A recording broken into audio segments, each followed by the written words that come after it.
అందరికీ నా నమస్తేలండి. బాగున్నారా? అందంగా, ఆనందంగా, ఆరోగ్యంగా జీవితాన్ని ఆస్వాదించడానికి అమ్మ నాన్న ఆశీస్సులతో శ్రీ ప్రభా ఛానల్‌కు స్వాగతం అండి. మేము బాగుండాలని, మీరు అంతకన్నా బాగుండాలని ఆ భగవంతుడిని మనస్ఫూర్తిగా వేడుకుంటూ ఈరోజుటి వీడియో ప్రారంభించుకుందామండి. మనము పెదనందిపాడు దగ్గర నాగులపాడు పుట్ట దగ్గరికి వెళ్తున్నాం అనమాట. సుబ్రహ్మణ్యేశ్వరుడు అక్కడ కొలువై ఉంటాడు. చాలా మహిమాన్వితమైన దేవాలయం అనమాట అండి. మరి ఇదే మేము మా వారు నేను కలిసి వెళ్తున్నాము బండి మీద. ఫస్ట్ టైం నేను వెళ్ళటం అండి, ఇంతవరకు వెళ్ళలేదు. మంగళవారం రోజు వెళ్తున్నాం అనమాట స్వామివారిని దర్శనానికి. అక్కడికి వెళ్ళిన తర్వాత మీకు కూడా చూపిస్తాను, వీడియో చేస్తాను అనమాట. చాలాసార్లు చాలామంది నోటి వెంట విన్నానమాట. నాగులపాడు పుట్ట చాలా పేరు ప్రఖ్యాతిగాంచినది. అలాగే అక్కడ గనక మనం పుట్టలో పాలు పోసేసి భగవంతుడిని ఆరాధించి పూజిస్తే మనం అనుకున్న కోరికలన్నీ నెరవేరుతాయని చెప్పేసి, అందుకోసం చెప్పేసి కార్తీక మాసంలో మా వారు నేను వెళ్తున్నాం. అక్కడికి వెళ్ళిపోయినాక చూపిస్తాను దర్శనం అది. ఓకేనా? నాగులపాడు పుట్ట అలాగే చిన్ననాటి నుంచి కూడాను మా బంధువులందరూ వెళ్ళొచ్చారండి. అందరూ కూడా నాగులపాడు పుట్ట చాలా ప్రత్యేకమైనది, అలాగే చాలా ప్రాముఖ్యమైనది. స్వయంభూగా వెలిచారు సుబ్రహ్మణ్యేశ్వర స్వామి అనని ఎన్నోసార్లు విన్నాను.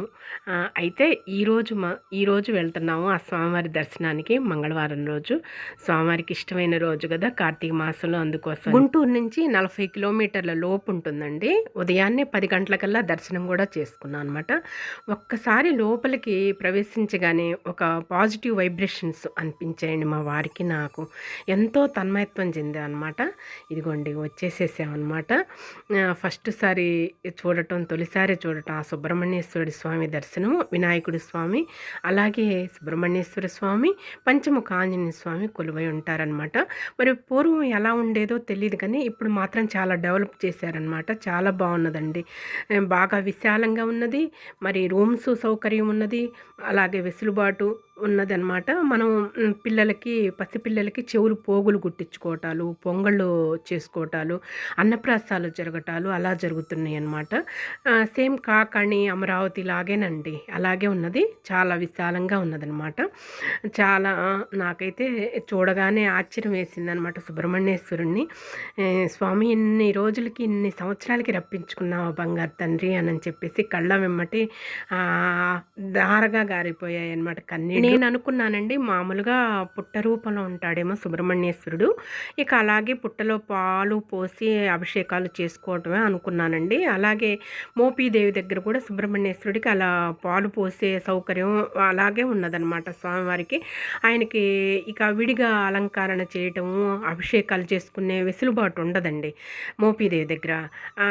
అలా అనుకున్నానండి. కానీ ఇక్కడ మాత్రం స్వామివారికి అన్నీ మనం చేసుకోవచ్చండి అభిషేకాలు. ఇదిగోండి ముందుగా వినాయకుడి స్వామిని దర్శనం చేసుకోండి కనులారా. బంగారు తండ్రిని ముందుగా ఆయన్ని నమస్కరించుకున్న తర్వాతే సుబ్రహ్మణ్యేశ్వర స్వామి దగ్గరికి వెళ్ళిపోదామండి. చూసారా ఎంత చక్కగా ఉన్నారో. ఇక ముందుగా దేవాలయం చుట్టూ కూడా తిరిగామండి. ముందు ప్రదక్షిణ చేసామన్నమాట మా వారు నేను, ఎలా ఉంటుందా అని చూసామన్నమాట. అటు సైడు లెఫ్ట్ సైడ్ ఆ రేకుల షెడ్డు అంతా ఉన్నది కదా, అక్కడ పొంగళ్ళు పొంగించుకుంటున్నారండి. ఇక్కడ విష్ణుమూర్తి అండి, లక్ష్మీదేవి తల్లి కొలువై ఉంటారనమాట. ఇక్కడ మనం ప్రదక్షిణ చేసి ఇక్కడ కూడా దీపారాధన చేసుకుంటున్నారనమాట. ఇక్కడ ఒక ఆచారం ఉన్నదండి. అక్కడ స్టీలు బిందెలు ఉంటాయి అన్నమాట. ఆ బిందెలతోటి మనం నీళ్లు నింపుకొని చుట్టూతో కూడా వాటర్ 2 చేతులతో పోసుకుంటా రావాలన్నమాట స్వామివారికి. మరి అలా పోసుకుంటే చుట్టూతో కూడా స్వామిని అభిషేకించినట్లుగా అనుకున్నానండి. ఇలా స్వామివారి ఇక్కడ కూడా ఇలా కొలుపై ఉన్నారనమాట. ఈ స్వాముల చుట్టూ కూడా ఇలా కొలువు చేశారనమాట. చాలా విచిత్రంగా ఉన్నది, చాలా ఆశ్చర్యంగా ఉన్నదండి. స్వామివారిని ఫస్ట్ సారి చూడటం కదా, ఎంతో ఆనందంగా ఉంది. ఇదిగోండి ఇక్కడ పొంగళ్ళై పొంగించుకుంటారు. ఇక్కడ ఈ ట్యాప్స్లో వాటర్ పట్టేసుకొని చక్కగా ఇక మొత్తం కూడా చుట్టూతా ముందుగా మనం స్వామివారికి అర్ఘ్యం ఇచ్చినట్లుగాను, లేదంటే స్వామివారికి పాలు అభిషేకించినట్లుగాను ఆ విధంగా ఇదిగోండి ఇలా పోసుకుంటూ వస్తున్నారనమాట. ఎడం చేతితోటి అలా పట్టుకొని కుడి చేతి ధారగా వచ్చేటట్లుగా నీళ్ళు వాటర్ అనేవి పోసుకుంటూ వస్తున్నారనమాట అండి భక్తులంతా కూడాను. ఇలా మొక్కుకుంటారు కాబోలండి ఇన్నిసార్లు అన్నిసార్లు అని. ఒక స్వామి అయితే 108 సార్లు అలా ప్రదక్షిణ చేసుకున్నారనమాట, నీళ్లు ఒలికించుకుంటూ ఆ విధంగా. నీళ్లు పోసుకుంటూ కూడాను చాలా బాగున్నది. విశాలంగాను కూర్చోటానికి వెసులుబాటు ఉన్నది. చక్కగా రూమ్స్ సౌకర్యం ఉన్నది. ఫంక్షన్స్ చేసుకోవటానికి వెసులుబాటుగా ఉన్నది. చాలా బాగున్నదండి.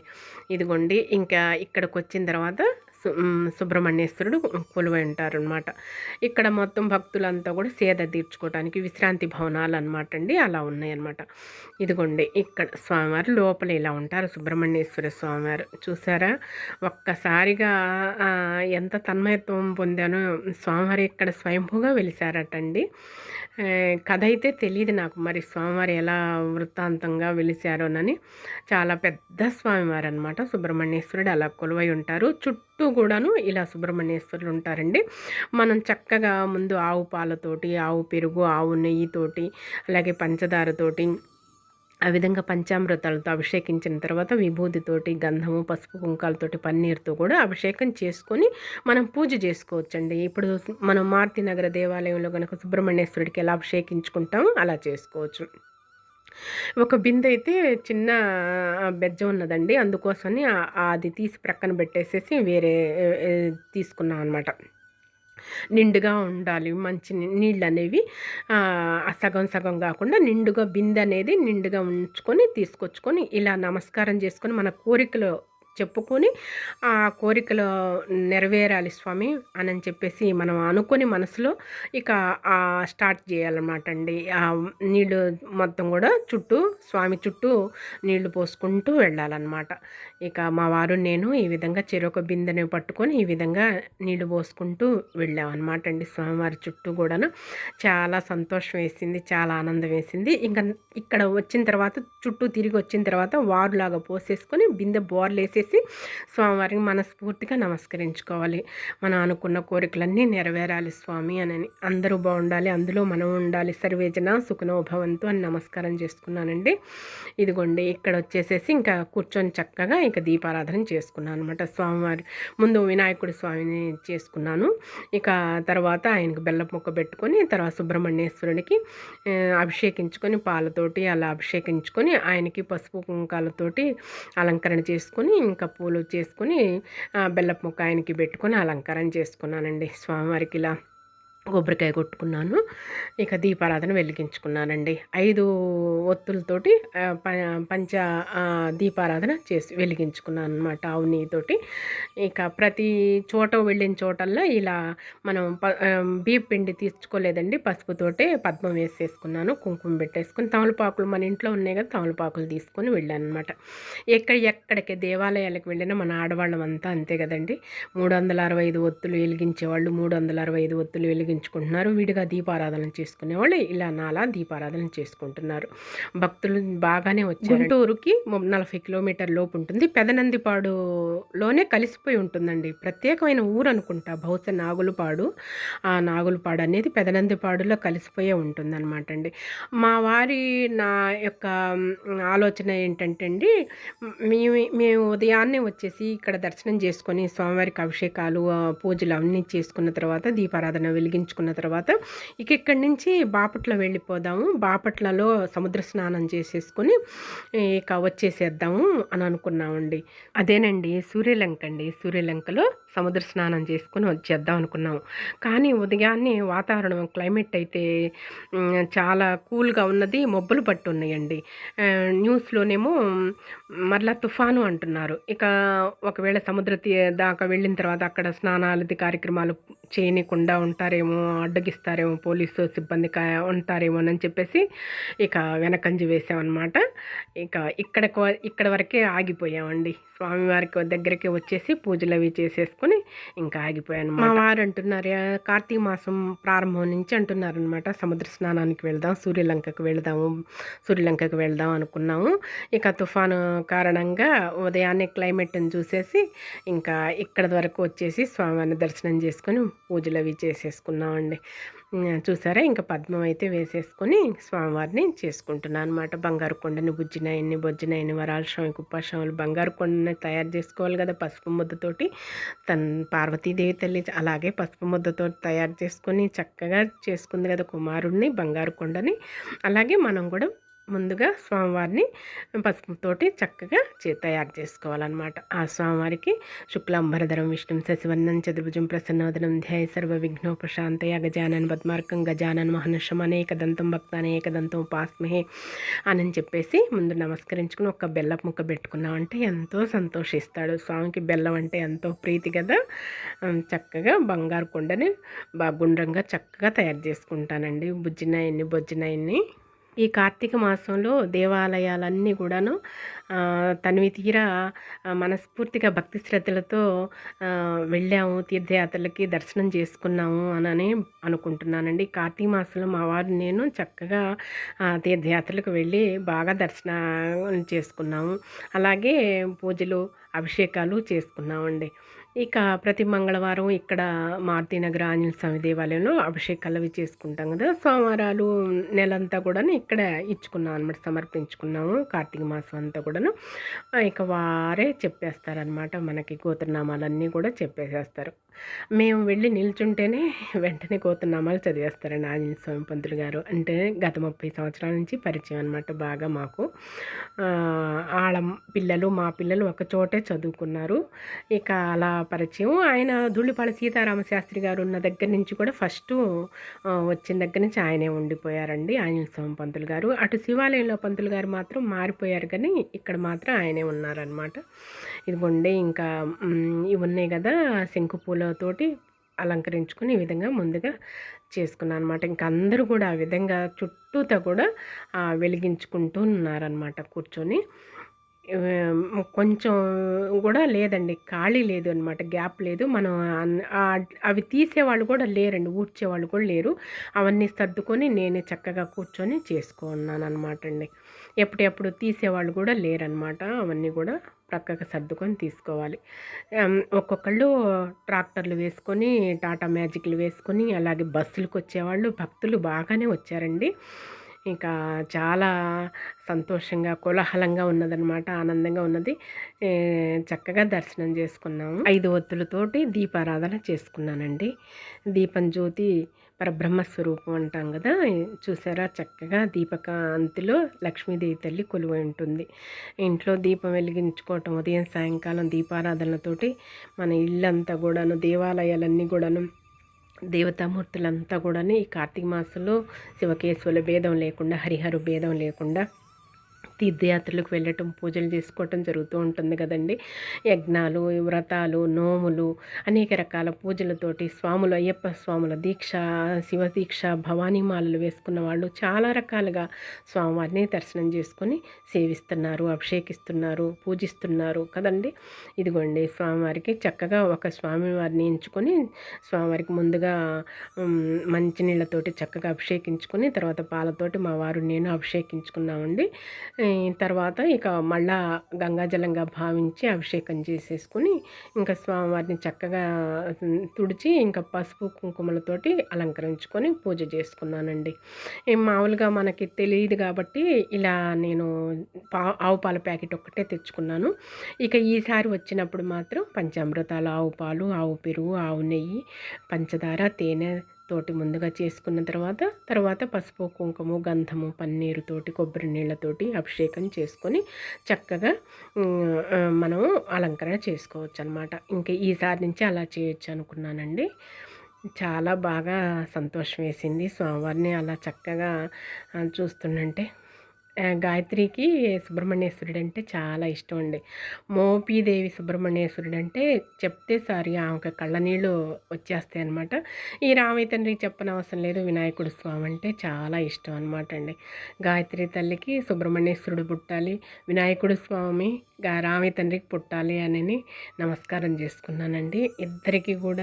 ఇద్దరు కూడా వారి యొక్క భక్తులు అనమాట. గాయత్రిని 11 వారాలు మోపీదేవి దగ్గరికి తీసుకెళ్ళానండి. 11 వారాలు చేయించానమాట. ప్రతి మంగళవారం అక్కడ ఉండేవాళ్ళం అనమాట.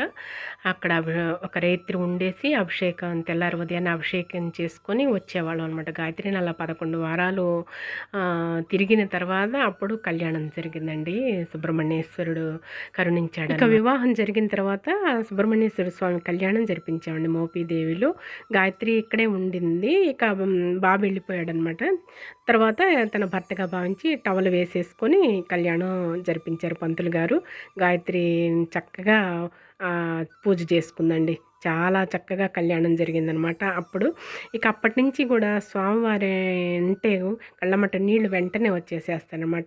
ఈ మధ్య మధ్యలో అప్పుడప్పుడు వెళ్తూ ఉండేవాళ్ళం అనమాట అండి. తీసుకొని మా కుటుంబం అంతా కూడా మోపిదేవి దగ్గరికి వెళ్తూ ఉండేవాళ్ళం. అలాగే ఇవాళ సుబ్రహ్మణ్యేశ్వర స్వామిని కూడా చక్కగా చూపించారు వాళ్ళ నాన్నగారు. ఇక చక్కగా చూసిందనమాట. అక్కడి నుంచే వీడియోలో చూపిస్తే సంతోషించిందనమాట. నమస్కారం చేసుకుందనమాట అండి. సుబ్రహ్మణ్యేశ్వరుడు అంటే ఆమెకి ఎంతో ఇష్టం, ఎంతో ప్రాణం, ఎంతో భక్తి అనమాట. ఇక రామయ్య తండ్రికి తమ్ముడంటే వినాయకుడి స్వామి అంటే చాలా ప్రీతి, చాలా ఇష్టం. ఇక రాఖీ కట్టుకుంటా నా తమ్ముడుగా భావించిద్ది. చాలా తన్మయత్వం పొందేది తను కూడాను. ఇక ఇద్దరికి కూడాను సుబ్రహ్మణ్యేశ్వరుడన్నా అలాగే వినాయకుడి స్వాములు అంటే ఇద్దరు ఆ విధంగా భక్తితో పారవశ్యంతో తన్మయత్వం పొందుతారనమాట. రామయ్య తండ్రి అయితే ముందుగానే దర్శనం చేసుకుందండి స్వామివారిని, సుబ్రహ్మణ్యేశ్వరుని. ఇక గాయత్రి మాత్రం దర్శనం చేసుకోలేదు. అందుకని ఫోన్లో వీడియో కాల్లో చూపించారనమాట. వాళ్ళ డాడీ చక్కగా దర్శనం చేసుకొని నమస్కారం తెలుపుకున్నదనమాట అండి. ఇక దీపారాధన వెలిగించుకొని ఇలా ఇక హారతి ఇస్తున్నాను అనమాట స్వామివారికి. మనస్ఫూర్తిగా భక్తి శ్రద్ధలతోటి చూడండి. మీరు స్వామివారికి హారతి ఇచ్చినట్లుగా భావించి నమస్కరించుకొని కళ్ళకద్దుకోండి. మన కోరికలన్నీ నెరవేర్చి పెళ్ళిళ్ళు కాని వాళ్ళకి పెళ్ళిళ్ళు, అలాగే పిల్లలు లేని వాళ్ళకి పిల్లల్ని, అలాగే సుబ్రహ్మణ్యేశ్వరుడు అంత గొప్ప స్వామి ఎక్కడ ఉండడండి. ఆయన తలుచుకుంటే ఆ క్షణం జరిగిపోయింది అనమాట. అంత శుభాలను ఇస్తాడనమాట కుమారస్వామి బంగారు తండ్రి. ఇక చూసారా, నమస్కారం చేసుకుని హారతి తీసుకోండి. ఎంత చక్కగా కొలువై ఉన్నారో బంగారు తండ్రి, ఎలా ఉన్నారో చూసారా. ఎంత అందంగానో ఉంటారంట సుబ్రహ్మణ్యేశ్వరుడు. మోపీదేవి దగ్గర కూడా సుబ్రహ్మణ్యేశ్వరుడు అలా నిల్చొని ఉంటాడండి. ఎంత అందంగా, ఎంత చక్కని వాడో బంగారు తండ్రి. 16 ఏళ్ల బాలుడుల ఎంత అందంగా తీర్చిదిద్దారో ఆ స్వామివారిని. ఇక్కడ అలాగనే సుబ్రహ్మణ్యేశ్వరుడు అందంగా ఉంటాడు. కుమారస్వామి బంగారు తండ్రి చాలా అందంగా ఉంటాడు, కన్న తండ్రి. ఇక నమస్కారం చేసుకున్న తర్వాత సుబ్రహ్మణ్య అష్టకం పఠించుకున్నానండి. ఇక పుస్తకం వెనకిడితే తెచ్చుకుంటాను. వ్రాసుకోవటానికి మాత్రం ప్యాడ్ అది ఈసారి తెచ్చుకోలేదండి. ఎక్కడికి వెళ్ళినా సరే ప్యాడ్, పుస్తకము, మహాదేవ రాసుకుంటూ ఉంటాను కదా. ఈసారి సుబ్రహ్మణ్య అష్టకం వరకు రాసుకున్నాను. చదువుకోవటానికి ఆ బుక్ వరకు తెచ్చుకున్నానండి. ఎందుకంటే ఇక అసలు చూడలేదు కదా ఇంతవరకు కూడా. ఇదే ఫస్ట్ సారి కదా. వెసులుబాటు సౌకర్యం ఉంటుందో, టైం ఉంటుందో లేదో అనుకున్నానండి. అసలు పెదనందిపాడు దాటిన తర్వాత కూడా ఇంకా 20 కిలోమీటర్లు అనుకున్నానండి. ఇలా పెదనందిపాడులోనే కలిసిపోయి ఉంటుంది, నాగులపాడు అనుకోలేదు. ఊరు దాటగానే వెంటనే ఊరు బయటే ఉన్నదండి. నాగులపాడు అనే ఊరిలోనే ఉన్నదనమాట సుబ్రహ్మణ్యేశ్వర స్వామి కొలువై ఉన్నాడనని. ఎంత సంతోషం వేసిందో. ఇంకా మా వారితో అంటున్నాను, ఇంకా ఇంకా ఉంటుందేమో, ఇంకా 20 కిలోమీటర్లు ఉంటుందేమో అని అనుకున్నానండి అని అనమాట. నా చిన్ననాటి నుంచి వింటున్నానండి, నాగులపాడు పుట్టకి వెళ్ళి పాలు పోసి వస్తే అన్నీ నెరవేరుతాయి, అన్నీ చక్కగా అన్నీ మన అనుకున్న కోరికలను నెరవేరుతాయి. సుబ్రహ్మణ్యేశ్వరుడు అంత మహిమాన్వితుడు, అంత బంగారు తండ్రి అని చెప్పేసి పూర్వం మరి అంత పుట్టలాగా ఉన్నది మరి తెలియదండి. ఇప్పుడు మాత్రం సుబ్రహ్మణ్యేశ్వరుని తీర్చిదిద్దారనమాట. చూడటానికి 2 కళ్ళు చాలవండి. ఇక చుట్టూతా ఈ విధంగా స్త్రీలంతా కూడా స్వామివారిని పూజ చేసుకుంటూ, అభిషేకిస్తూ, సేవిస్తూ ఈ విధంగా ఉన్నారనమాట. చాలా చక్కగా ఉన్నారనమాట. ఎవరికి తగ్గట్టు వాళ్ళు అలా స్వామివారిని ఎంచుకొని చక్కగా పూజలు, అభిషేకాలు చేసుకోవచ్చండి. చూసారా ఎంత పెద్ద పడగతోటి ఎంత చక్కగా కొలువై ఉన్నారో బంగారు తండ్రి. ఎంత చుట్లో వేసుకొని అలా ఉన్నారో కన్నస్వామి. ఎంత చూడటానికి 2 కళ్ళు చాలు అనమాట. తన్మయత్వంతో ఆనందం పొందామన్నమాట అండి. ఒక పాజిటివ్ వైబ్రేషన్స్ వచ్చాయండి అసలుకి. కార్తీక మాసంలో ఒక్కసారి కూడా దర్శనం చేసుకుంటే ఎంతో పుణ్యం అనిపించిందండి. ఇక ప్రతిసారి వస్తూ ఉంటాం స్వామి నీ సన్నిధికి, నీ దగ్గరికి. ప్రతిసారి రప్పించుకో బంగారు తండ్రి, నిన్ను చూసే దయా భాగ్యం మాకు కలగజేయ తండ్రి అని చెప్పేసి నమస్కరించుకున్నాం అనమాట. చూసారా ఎంత చక్కగా కొలువై ఉంటారో బంగారు తండ్రి. ఇక పూజలు ఎవరికి తగ్గట్టు వాళ్ళు, ఎవరికి చేతనైనట్లుగా, ఎవరికి తెలిసిన విధంగా వాళ్ళు పూజలు చేసుకుంటూ ఉన్నారండి. ముఖ్యంగా దేవాలయంలోకి రాగానే ప్రతి వాళ్ళు కూడా ఆ బిందెలకి గ్లాస్కి నీళ్లు పట్టుకొని చుట్టూతా స్వామివారికి నీళ్లు పోసుకుంటూ ప్రదక్షిణలు అవి చేసుకుంటుంటే చాలా ముచ్చటేసింది, చాలా ఆశ్చర్యం వేసిందండి. ఒక్కొక్క దేవాలయానికి ఒక్కొక్క విధి విధానములు అలాగే అలవాట్లు ఉంటాయి కదండి, ఆనవాయితీ ప్రకారంగా జరుగుతాయి కదా. ఇక చాలా బాగున్నదండి. అలా బిందెలతో కొంతమంది అలాగే స్నానాలు చేసేసి ఆ తడి బట్టలతోటే అంతే స్వామివారికి నీళ్లు పోసుకుంటూ తిరిగారనమాట. ఒక స్వామి అయితే 108 సార్లు అలా తిరిగారండి స్వామి చుట్టూ కూడాను. ఇక పూజ అది అయిపోయిన తర్వాత సుబ్రహ్మణ్య అష్టకం చదువుకున్న తర్వాత ఇక ఇక్కడ కూడా స్వామిల చుట్టూ తిరిగి నమస్కారం చేసుకున్నానండి. 3 సార్లు ప్రదక్షిణ చేసుకున్నాను అనమాట. మా వారు కూడా ప్రదక్షిణ చేసుకున్నారు. ఇక్కడ కూడా దీపారాధన చేసుకోవచ్చు అనమాట. చాలా విశాలంగా ఉన్నది దేవాలయ ప్రాంగణం అంతా, భక్తులతోటి కోలాహలంగా ఉన్నది. అలాగే చెవు పోగులు, అలాగే అన్నప్రాసాదాలు, పొంగళ్ళు పొంగించుకోవటాలు చాలా వైభవంగా ఉంటుందండి. మండపం కూడా ఉన్నది కాబట్టి, అలాగే రూమ్స్ ఉచితంగా కాదు కానీ మామూలుగా రూమ్స్ కూడా సౌకర్యం ఉన్నదన్నమాట. బస చేయొచ్చు అనమాట. ఎన్ని ఏళ్ళు ఉండాలంటే అన్ని రోజులు ఉండొచ్చండి. చాలా బాగున్నదండి. ఇదే ఫస్ట్ సారి కదా. అదిగోండి చూసారా నా వెనుకగా ఎలా వస్తున్నారో అలా నీళ్లు పోసుకుంటూ వస్తారనమాట. అలా నమస్కారం చేసుకున్నాము అనమాట. ఇక ఇక్కడ పంచముఖ ఆంజనేయ స్వామివారు కొలువై ఉన్నారండి. చాలా సంతోషంగా ఉన్నది. మీరు దర్శనం చేసుకోండి స్వామివారిని, ఆంజనేయ స్వామివారిని. చూసారా ఎంత చక్కగా ఉన్నారో కొలువయి. ఈ కలియుగానంతరం బ్రహ్మగా అవతరిస్తారనమాట. మహాజ్ఞాని. మన కోరికలన్నీ నెరవేరుతాయండి, అనుకున్న కోరికలన్నీ నెరవేరుతాయి అన్నమాట. పంచముఖ ఆంజనేయ స్వామివారి పేరిట మా నాన్నగారు ఒక పుస్తకం రాశారండి. నాన్నగారి కవి కదా. ఇక చాలా చక్కగా ఉన్నారు పంచముఖ ఆంజనేయ స్వామివారు ఇలా కొలువై ఉన్నారు. ఇక నేనైతే టిఫిన్ సెక్షన్ ఇలా తీసుకెళ్ళాను. సేమ్యా కీసర, పులిహార, పునుగులు వేసానండి. ఉదయాన్నే పునుగులు వేసుకున్నాను. అలాగే కొబ్బరి చట్నీ తయారు చేసుకున్నాను అనమాట.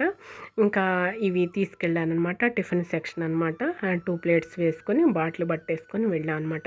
ఇక టిఫిన్ చేసి చక్కగా ఇంకా 2 ప్రాంతాన్ని బయలుదేరి ఇంటికి వచ్చేసేసామండి. టిఫిన్ వరకు తీసుకెళ్ళాం అనమాట. ఇక్కడ భోజనాలు, ఫ్రీ భోజనాలు అవేమీ వెసులుబాటు లేదు, సౌకర్యం లేదండి. టిఫిన్ వరకు తీసుకొచ్చాను. పులిహార, సేమ్యా కీసర, పునుగులు, అలాగే ఇక చట్నీ అనమాట అండి. చూసారా ఇక మా బ్రేక్ఫాస్ట్ అయితే ఇదనమాట. ఇక దర్శనం చేసుకొని చక్కగా మనస్ఫూర్తిగా నమస్కారం చేసుకొని ఇంకా ఇంటికైతే వచ్చేసేసాం అనమాట. చూసుకోండి ఒక్కసారి, మళ్ళీ ఇంకొకసారి కళ్ళల్లో వేసుకోండి వినాయకుడు స్వామిని. చక్కగా కొలువై ఉన్నారు బంగారు తండ్రి. ఇక అందరూ వెళ్ళిపోయారండి. మా వారు నేనే చివరి దాకా ఉండి వచ్చేసాను అనమాట. ఎంతసేపు ఉన్నా తనివి తీరలేదండి. చూసారా దేవాలయ ప్రాంగణం అంతా నిర్మానుష్యంగా ఉన్నది. భక్తులంతా వెళ్ళిపోయారు. ఎంత కోలాహలం ఉండండి. ట్రాక్టర్లు వేసుకుని వచ్చిన వాళ్ళు, టాటా మ్యాజిక్లు బస్సుల్లో వచ్చిన వాళ్ళు ఎంత ఆనందంతో, పరుగులు ఉరుకులు పరుగులతోటి, భక్తులతోటి, పూజలతోటి ఎంత బాగున్నదోనండి. ఇంకా స్వామివారిని దర్శనం చేసుకుని వచ్చేసాం అనమాట. ఇక ఇక్కడ ఒక బాబు ఉన్నాడు అన్నాను కదా. ఆ బాబు 108 ప్రదక్షిణాలు చేసుకొని ఇప్పుడే దీపారాధన వెలిగించుకొని అక్కడే కూర్చొని పూజ చేసుకుంటూ కూర్చున్నాడు అనమాట అండి. ఇక్కడ సుబ్రహ్మణ్యేశ్వరుడు ఎంతో మహిమాన్వితుడండి. కోరిన కోరికలు నెరవేర్చే కల్పవృక్షం అనమాట బంగారు తండ్రి. ఇక స్వామివారి దర్శనం చేసుకొని మనస్ఫూర్తిగా భక్తి శ్రద్ధలతోటి ఇక ఇంటికైతే పయనం అవుతున్నామండి. ఇక ఈ మంగళవారం రోజు స్వామివారిని దర్శనం చేసుకొని మీరు దర్శనం చేసుకుంటారని ఈ వీడియోని మీకు అప్లోడ్ చేస్తున్నాను అనమాట. ఇక ఈ రోజుటి వీడియో ఇదేనండి. మళ్ళీ రేపటి వీడియోలో మరో మంచి వీడియోతో మీ ముందుకు వచ్చేస్తానండి. వీడియోని లైక్ చేయండి, షేర్ చేయండి, సబ్స్క్రైబ్ చేసుకోండి మరొకండి. లైక్ చేసిన తర్వాత వీడియోని హైప్ వస్తుందండి, హైప్ను క్లిక్ చేయండి దయచేసి. ఇక ఇంటికైతే పైన వస్తున్నాం. రేపటి వీడియోలో కలుసుకుందామండి. అంతవరకు సెలవు. నమస్కారం అండి.